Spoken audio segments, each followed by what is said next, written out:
Monday is the first official day of practice here for the World Championships, but not really the first day when things started happening. Most of the drivers arrived on Saturday and Sunday, and technical inspection happened on Sunday, and many drivers were glad they got that out of the way on Sunday. They have to get the tanks marked, the chassis marked, before they can begin official qualifying. There's nothing I like better than standing in a line, and that tech line had me envious. What we're going to do now is take a little look here at the Farm 2's track. The track consists of many different surfaces. We go from dirt to grass to concrete, lumber, and the sandbox. And they did a masterful job making it even for everybody. Not too much to favor Americans, not too much to favor the overseas drivers. Drivers hit the track directly from the pit lane exit that comes just at the end of one of the biggest straightaways in all of RC. This thing's at least 200 feet long, and they enter a high-speed 90-degree right-hander that's going to set them up for the big triple that's 30-40 feet across. Now the setup for this triple is quite different. They have to almost square it off because, as you say, Charlie, this triple is so big, they have to make sure the car's squared up to make a good run to be able to clear the whole triple. And then you've got a hard 180 corner into what we've been calling the lumberyard. I don't know who thought of this, but they took a series of telephone poles and lined them up, not evenly, each one's a bit staggered, as they go into the next section, the concrete slab or the parking lot. Now, the parking lot section is what a lot of people would have assumed would have been a very easy section of the track, but with the dust and the conditions that we were under, it turned out to be one of the slicker sections as they approached that very treacherous step-up section.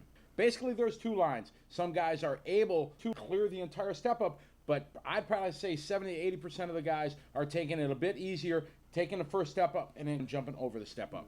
So the drivers that hit that downside just right, they get themselves set up perfectly for what we call the switchback section of the track. This is a section of short chutes and 180s that are proving to be one of the faster sections of the track where a lot of time can be made up and lost. And they come up to the high side of the track where there's a big kind of uphill, downhill 180 carousel that sets them up for one of the bigger jumps on the track, the ski jump.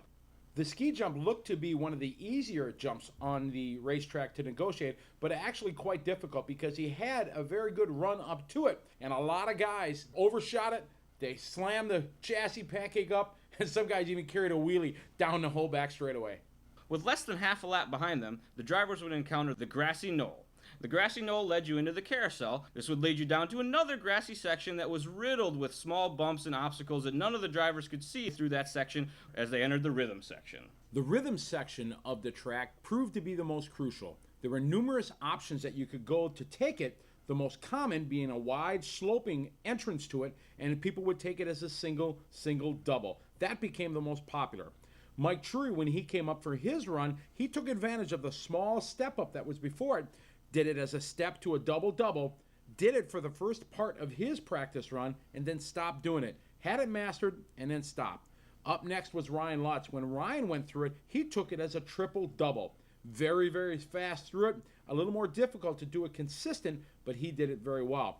Joseph Quagrain, when he went for it all. Tried to do the quad and a single, but that proved to be way too difficult. Too easy to overshoot the exit on that single. With tabletops behind them, the drivers would enter a hairpin 180 section that led them to a single into a tabletop landing.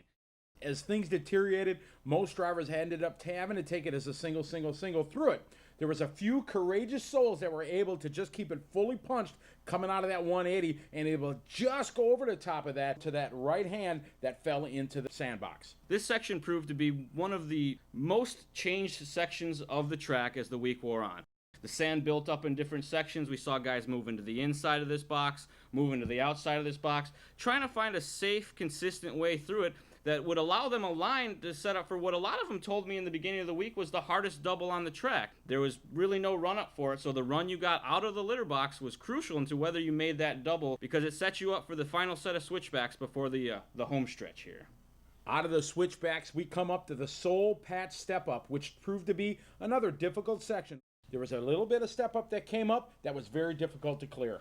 Off that, if you were able to clear it, made for a good run onto the straightaway, but there was a little bit of a bump coming right out of there. One of the drainage lines that they had cut turned into a speed bump. The start-finish line is just past that as the beginning of the straightaway. Now, right before that, you have your option to come into the pit lane. The pit lane, very narrow coming in, and then they had the honesty bar. The main reason there is a lot of guys, and they're going to try to jump into the pit lane. The honesty bar stops that from happening. And that's basically a lap here at the World's Track here for the 2008 IFMAR World Championships. Monday's practice really didn't lead to any clues as to who would be fast. Drivers were still working on their setups, their lines, and as well as their tire choices. Take note that cleaning your car after today's practice was as simple as grabbing a paintbrush and an air compressor. But this would not last, as heavy rain moved in while everyone was sleeping on Monday night.